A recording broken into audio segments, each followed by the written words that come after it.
오늘 아침에 주시는 하나님 말씀은 구약 성경 이사야 11장 1절로 16절의 말씀입니다.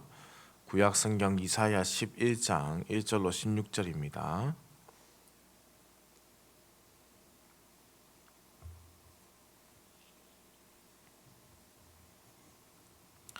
함께 한 목소리를 합독해서 읽겠습니다. 이새의 줄기에서 한 싹이 나며 그 뿌리에서 한 가지가 나서 결실할 것이요 그 위에 여호와의 영 곧 지혜와 총명의 영이요 모략과 재능의 영이요 지식과 여호와를 경외하는 영이 강림하시리니 그가 여호와를 경외함으로 즐거움을 삼킬 것이며 그의 눈에 보이는 대로 심판하지 아니하며 그의 귀에 들리는 대로 판단하지 아니하며 공의로 가난한 자를 심판하며 정직으로 세상의 겸손한 자를 판단할 것이며 그의 입에 막대기로 세상을 치며 그의 입술의 기운으로 악인을 죽일 것이며 공의로 그의 허리띠를 삼으며 성실로 그의 몸에 띠를 삼으리라.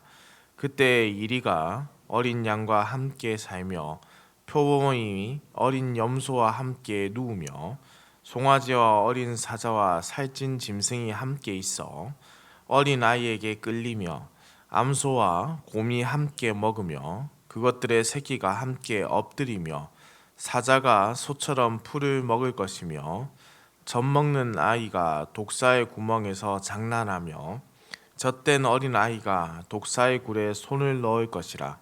내 거룩한 산 모든 곳에서 해됨도 없고 상함도 없을 것이니 이는 물이 바다를 덮음 같이 여호와를 아는 지식이 세상에 충만할 것임이니라.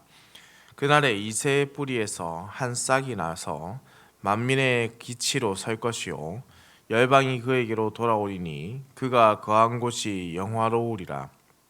그날에 주께서 다시 그의 손을 펴사 그의 남은 백성을 아수르와 애국과 바드로스와 구스와 엘람과 시나엘과 하맛과 바다 섬들에서 돌아오게 하실 것이라. 여호와께서 열방을 향하여 기치를 세우시고 이스라엘의 쫓긴 자들을 모으시며 땅 사방에서 유다에 흩어진 자들을 모으시리니 에브라임의 질투는 없어지고 유다를 괴롭게 하던 자들은 끊어지며 에브라임은 유다를 질투하지 아니하며 유다는 에브라임을 괴롭게 하지 아니할 것이요 그들이 서쪽으로 블레셋 사람들의 어깨에 날아 앉고 함께 동방 백성을 노략하며 에돔과 모압을 손을 대며 암몬 자손을 자기에게 복종시키리라. 여호와께서 애굽 해만을 말리시고 그의 손을 유브라데 하수 위에 흔들어 뜨거운 바람을 일으켜 그 하수를 쳐 7갈래로 나누어 신을 신고 건너가게 하실 것이라. 그의 남아 있는 백성 곧 아수르에서 남은 자들을 위하여 큰 길이 있게 하시되 이스라엘이 애굽 땅에서 나오던 날과 같게 하시리라. 아멘.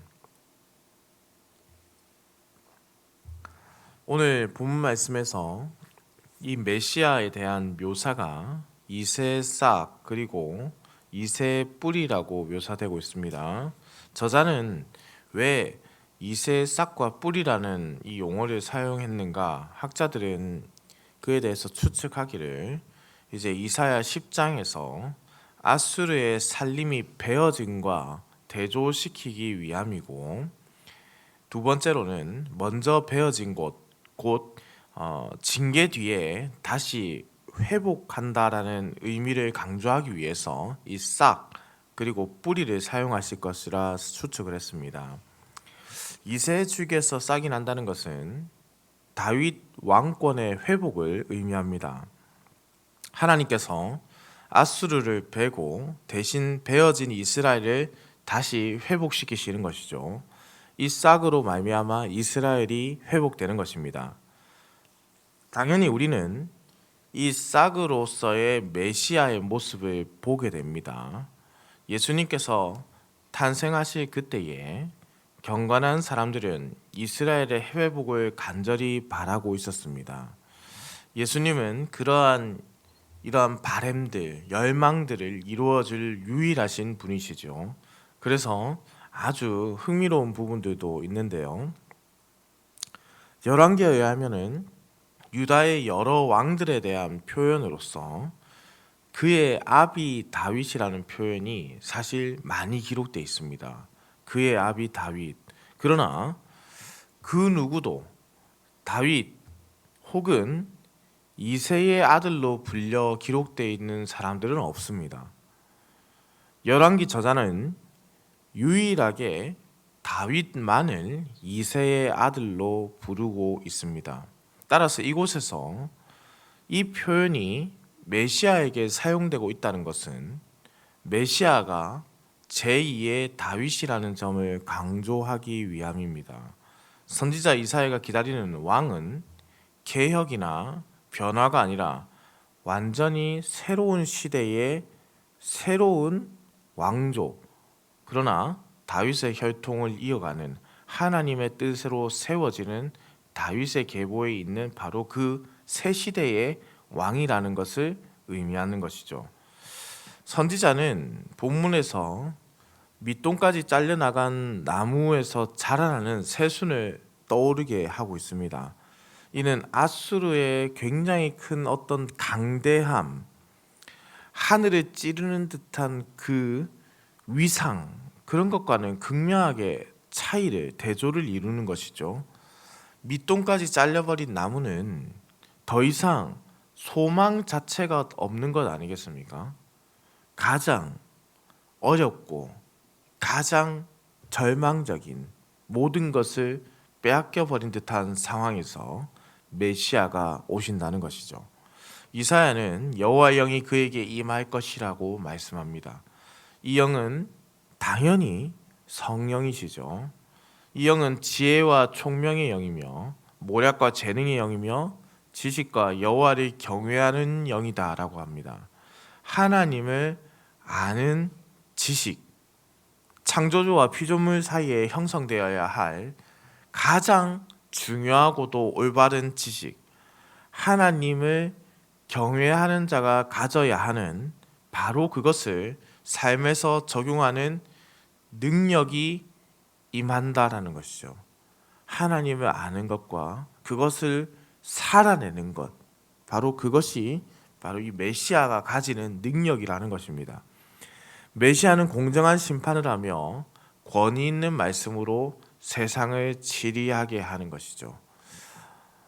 메시아는 눈에 보이는 대로, 귀에 들리는 대로 결코 심판하는 분이 아니십니다.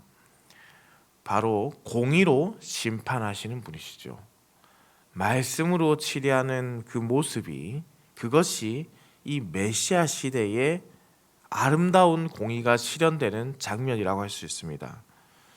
그러면 이 메시아 시대, 메시아가 통치하는 세상은 어떠한 모습을 보이게 되는가? 바로 우리 구약학 고려신학대학원 구약학 교수였던 우리 한정건 교수님은 새 에덴의 모습이다라고 규정했습니다. 새 에덴의 모습이라고 할 수 있다. 이리가 어린 양과 뛰어노는 곳, 사자와 살찐 짐승이 함께 뛰어노는 곳, 서로가 적대적이지 않은 모습을 가지는 곳, 창조된 세계의 그 본질을 회복하게 되는 곳, 저주의 사슬이 끊어지고 원수도 저주도 그러한 모든 악한 관계들이 존재하지 않는 것, 그것이 이 메시아가 통치하는 세상이죠.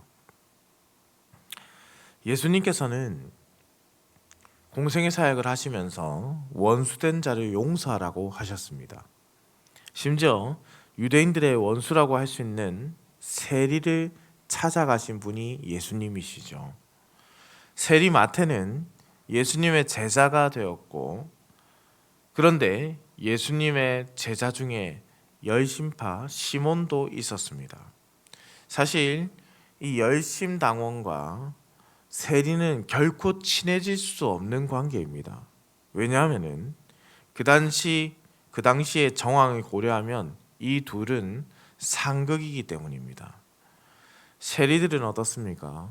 로마 제국에 아부하면서 민족을 팔아먹은 매국노 중에 매국노라고 유대인들에게 비난을 받아야 했고, 열심당원들은 이런 매국노를 찾아가서 암살을 하는 일을 하는 사람들이었습니다.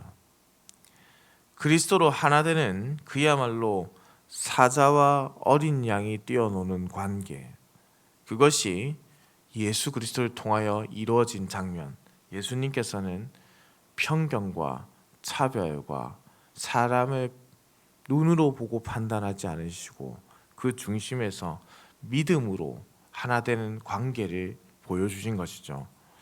10절에서부터는 이세삭으로 표현되었던 이 메시아가 이새의 뿌리로 언급이 되고 있습니다. 이새의 뿌리라는 것은 다윗보다 당연히 더 귀한 자임을 의미하는 것이죠. 다윗은 이새에게서 나온 싹에 불과하는 인생이지만은 메시아는 그 이새의 뿌리를 담당하시는 분이시라는 뜻입니다. 하나님은 남은 자들을 모으시기 위하여서 손을 펴셨고 여호와의 능하신 오른손으로 하나님의 백성들을 모으기 위해서 일하기 시작하시는 것이죠. 그렇기에 13절의 말씀은 매우 중요합니다. 에브라임의 질투는 없어지고 유다를 괴롭게 하던 자들은 끊어지며 에브라임은 유다를 질투하지 아니하며 유다는 에브라임을 괴롭게 하지 아니할 것이요. 이제 북이스라엘과 남유다로 나눴던 이 분열의 상태가, 그래서 서로와 서로가 견제하며 적대하던 그때의 그 모습이 더 이상 나타나지 않고 더 이상 그들이 싸우지 않는다 했습니다. 질투하지 않는다 했습니다. 옛날처럼 이 둘이 하나가 되는 은혜가 경험되고 막힌 담을 허시어 하나 되게 하는 은혜를 누리게 된다는 뜻입니다. 옛적 다윗의 영화가 그런 영광들이 다시금 회복되는 장면이라 할 수 있겠죠. 다시 한번 하나님께서는 능하신 그 오른손을 펴서 출애굽 사건을 떠오르게 할 그 구원을 시작하시는 것입니다. 포로 후기 하나님은 은혜로서 그들을 부르셨고 다시 하나님의 나라를 시작하실 것을 약속하셨고 메시아의 되시는 예수 그리스도를 통해서 그것을 완성하셨습니다.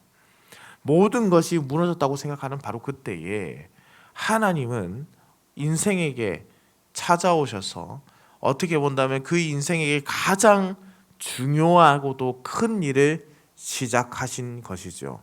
사랑하는 흥덕향산교회 성도님들, 예수님께서 어떻게 오셨느냐라고 물으신다면 바로 이렇게 약속하신 그 말씀대로 이 땅에 오셨다라고 답변을 드리고 싶습니다. 주의 말씀을 이루시고 주의 말씀대로 이 땅에서 하나님의 나라를 세우셨습니다. 철저하게 인간의 왕이 다스리며 파괴된 하나님의 나라를 다시금 재건하셨고 다시 하나님이 원하시는 하나님 나라로 온전하게 하나님께 이 나라를 드렸습니다. 그리고 자신 또한 하나님의 온전하신 뜻을 위해서 드려졌지요. 이 일이 바로 예언된 일이고 성취된 일이고 다시 오실 예수님을 통해서 완성될 그 일입니다. 어렸을 때 EBS에서 방영하던 프로그램이 있었는데요. 밥 아저씨라는 분이 나와서 그림을 그리는 장면이었습니다. 하루는 매우 어두운 얼굴로 이분이 그림을 그리는 겁니다. 바로 아내와 사별한 뒤에 첫 촬영이었기 때문에 그의 얼굴이 밝을 수가 없었습니다. 어두운 얼굴이지만 모두를 향하여서 그분이 이렇게 말을 했습니다. 어둠을 그리려면 빛을 그려야 합니다. 빛을 그리려면 다시 어둠을 그려야 하고 어둠과 빛, 빛과 어둠이 이 그림 속에서 반복됩니다. 빛 안에서는 빛을 그리면 아무것도 보이지 않고 어둠 속에서 어둠을 그려도 아무것도 보이지 않습니다. 슬플 때가 있어야 즐거울 때도 있다는 것을 인생을 살면서 깨닫습니다. 그리고 저는 지금 좋은 때가 오기를 기다리고 있습니다.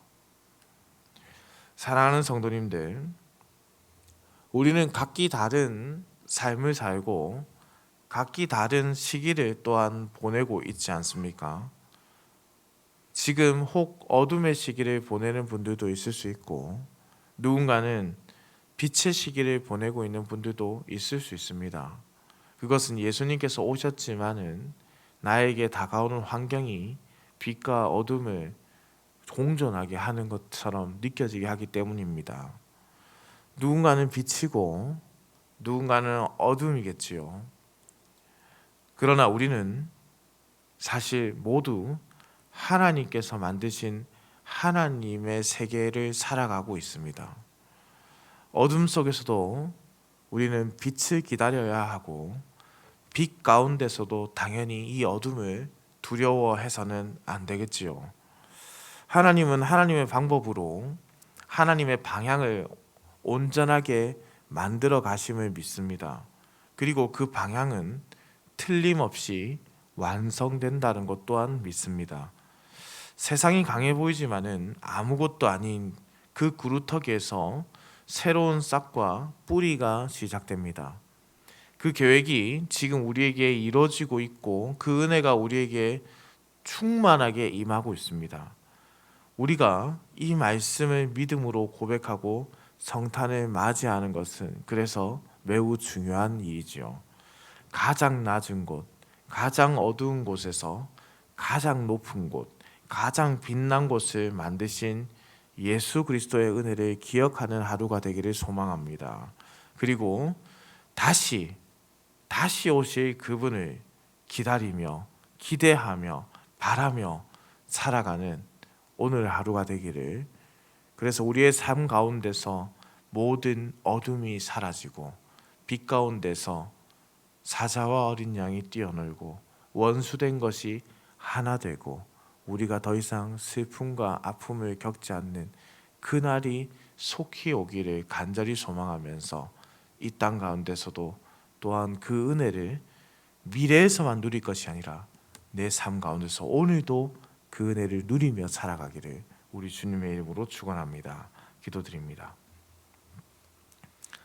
사랑과 은혜가 풍성하시며 살아계시며 우리의 모든 상황을 아시는 인생의 주관자가 되시는 우리 하나님 아버지, 지난 간밤에도 급하고 어려운 소식 없이 우리를 지켜주셨다가 이렇게 아침을 깨워 주의 전으로 불러주심에 감사와 찬송을 올려드립니다. 우리의 부족하고 모난 부분도 주께서 다듬으시고 아름답게 빚어가심을 믿습니다. 우리를 긍휼히 여겨주시고 주의 말씀으로 아름답게 세워 주시옵소서. 하나님 아버지, 우리가 성탄을 맞이합니다. 누군가는 어둠 가운데서, 누군가는 빛 가운데서 성탄을 맞이할 것입니다. 환경과 여건이 다르다고 하여도 우리가 우리 주님의 은혜를 묵상하며 기다리는 그 마음의 문은 닫혀지지 않게 하시고 오직 주님의 은혜를 구하며 참된 사랑을 묵상하며 반드시 다시 오실 주님을 믿으며 성탄을 맞이하게 하여 주시옵소서. 오늘도 운전하는 모든 성도들의 운전대를 붙잡으시고 들어가거나 나가거나 복을 누리는 하루가 되게 하시며 추운 날씨 가운데서도 우리 연로하신 성도님들이 몸이 상하거나 마음이 상하지 않도록 하나님께서 함께 해주시고 지켜보아여 주시옵소서. 우리의 유일한 구원자가 되시는 우리 주 예수 그리스도의 이름으로 기도드립니다. 아멘.